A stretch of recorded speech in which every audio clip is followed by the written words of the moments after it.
SDN 53 Lebong mendapat bantuan dana DAK sebesar Rp102.459.000 untuk merehabilitasi ruang perpustakaan yang telah rusak parah.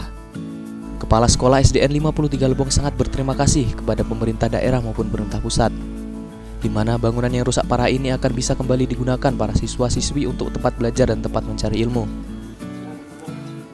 Di sini sangat bersyukur sekali setiap tahun bahwasanya kami mendapatkan dana DAK dari pusat.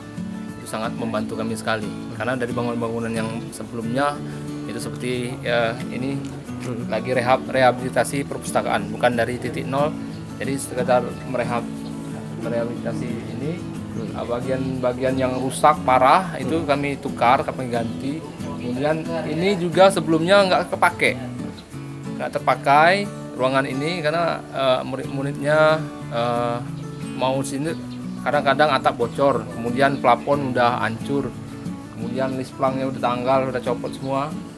Nah ini dengan dana bantuannya kami merasakan sangat bersyukur sekali kepada pemerintah Kabupaten Lebong khususnya dan kemudian pemerintah pusat untuk atas bantuan ini. Selain itu, ia juga mengharapkan pemerintah untuk membuat pagar sekolah pada bantuan dana DAK selanjutnya demi keamanan dan kenyamanan sekolah. Hanya kami di sekolah ini belum punya pagar sebenarnya. Kami mohon untuk pemerintah untuk mengadakan dana DAK untuk pagar. Jadi selanjutnya pagar, Pak ya? Pagarnya. Rega Saputra, Lebong TV melaporkan.